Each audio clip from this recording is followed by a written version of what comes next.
Comment on doit faire pour avoir un show bien social et bien équilibré dans sa tête afin de profiter de sa compagnie, de faire des balades avec lui et de faire plein de choses. Bon, restez ici. C'est une vidéo spéciale parce que la socialisation, c'est vraiment quelque chose d'important alors d'avoir un chien bien équilibré. On va commencer avec la première vidéo. Comme ça, vous allez voir qu'est-ce qu'il faut privilégier, qu'est-ce qu'il faut éviter. Donc voilà, conseil numéro un, je vous conseille d'aller chercher votre chiot à partir des 7 mois. Car c'est sa maman en fait qui va l'aider, qui va l'apprendre, pardon, les codes de communication canin. Ça, c'est quelque chose que nous, on ne peut pas le faire parce qu'on n'est pas la même espèce. Donc si vous voyez ici, allez, à bout d'un moment, on se calme, c'est stop, c'est fini et c'est terminé. Vous voyez, tout le monde fait ça, enfin, oh là là, ok, le stress ça monte, mais on s'arrête quand même. Et c'est sa maman, en fait, qui va les aider à travailler tout ça. Nous, on ne peut pas le faire parce qu'on n'est pas la même espèce, on n'a pas la même configuration faciale, on ne communique pas de la même façon. En fait, les codes de communication qu'on a avec un chien, c'est quelque chose qui se fait petit à petit. Donc, si vous voulez apprendre une méthode d'éducation, n'hésitez pas à aller voir la formation en ligne disponible pour vous afin de structurer tout ça vraiment déjà à 7. Donc, vous voyez ici, allez, on se calme, tout le monde a compris, c'est bon, c'est ça, vous voyez. Donc, ici, ça devient intéressant, vous allez voir. Qu'est-ce qu'il faut éviter alors? Il faut éviter... Imaginez que vous avez un chiot, les mêmes chiots de tout à l'heure. Allez, tu viens d'arriver et on va te socialiser au parc canin. Ici, c'est un endroit à éviter, franchement à éviter. Parce que de 2 mois à 5 mois, toutes les choses qui passent dans sa vie, tout ça, ça va rester dans sa tête. Ici, si vous voyez, c'est que ça. On joue à la chasse, on joue à la bagarre. Et qu'est-ce qu'il va prendre? Que avoir un chien en face, c'est ça. C'est la bagarre, c'est l'excitation, c'est tout ça en même temps. Vous voyez ici, on a un petit chien qui essaye de calmer la situation, mais physiquement, il n'est pas en capacité d'arrêter les chiens en face. Alors, pour les chiots, vous allez voir, on confond. Ça, à la limite, si on avance, si on marche, oui, pourquoi pas. Mais si vous voyez, personne bouge, même les terrains, c'est différent. Donc rester comme ça en statique, c'est pas très bien. Il faut sélectionner plutôt la qualité, vous allez voir. On va parler par rapport à ça, qui est la quantité. Ici, impossible de le socialiser. Alors, on ne sait pas qu'est-ce qui se passe dans sa tête exactement. Peut-être qu'il est en train de se dire, oh là là, génial, la bagarre, ouais, nickel.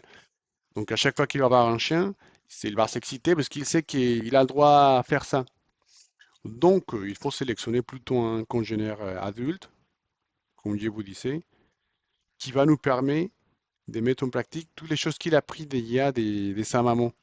Comme ça, si notre show commence à monter en excitation pour aller jouer ou de faire des choses comme ça, c'est vraiment l'adulte qui va lui dire, eh, on se calme, ça c'est non, c'est pas une obligation de jouer.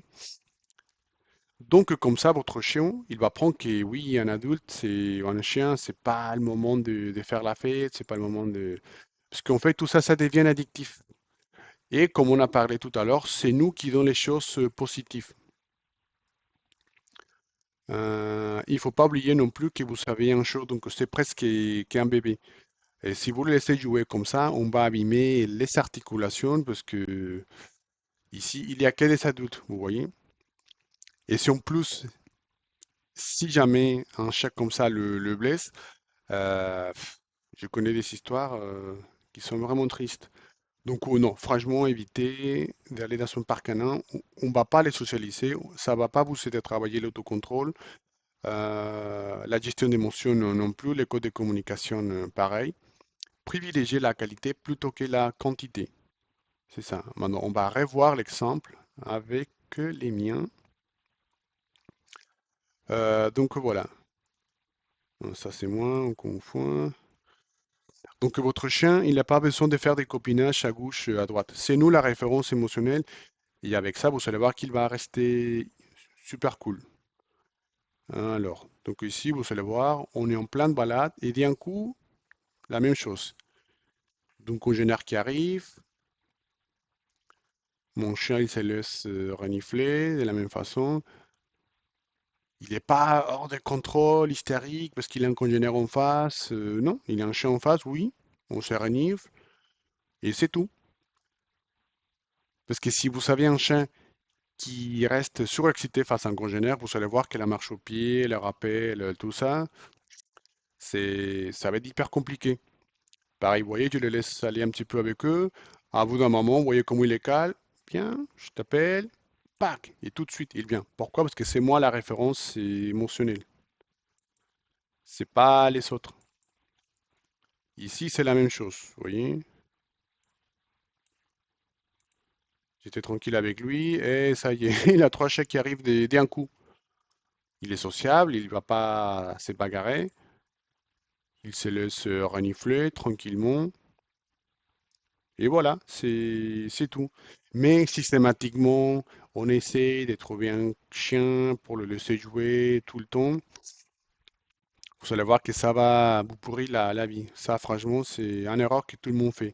Il faut privilégier la qualité plutôt que la quantité. Alors, encore une fois, on va avoir un exemple avec les miens, parce que si vous voyez, à la fin, les miens, c'est mon chien aussi, mais c'est mon, comment ça s'appelle ça, j'ai oublié, mon collègue de travail. Pourquoi? Parce que je l'utilise pour les séances, pour socialiser les chiots et même pour les chiens réactifs. Donc tout ça, on peut le voir sur mon chaîne ici de YouTube. Alors on va trouver une vidéo, toc, toc, toc, comme ça vous allez voir. Parce que pour mon chien, oui, il est un congénère en face, mais c'est moi la référence. Bon, encore une fois, la publicité, je profite. Si vous voulez apprendre une méthodologie vraiment de A à Z, autocontrôle, gestion des communications, les liens, complicité, etc., n'hésitez pas à aller voir ma formation en ligne. Comme ça, vous allez voir qu'est-ce qu'il faut faire pour avoir un chien éduqué. Donc voilà, je l'utilise comme chien médiateur de temps en temps, parce qu'il est sociable. Il arrive à se contrôler face à un congénère, c'est pas quelque chose qui va les surexciter. On est avec Timmy, un chien réactif.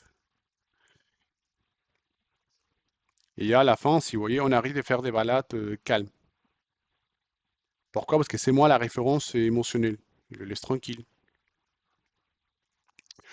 Donc voilà, c'est ça. Encore une fois, sélectionnez bien les congénères. Il faut éviter les parcs canins.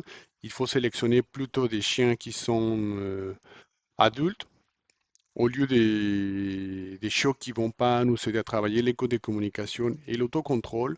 Encore une fois, il faut récupérer les chiens ou moi à partir des 7 mois.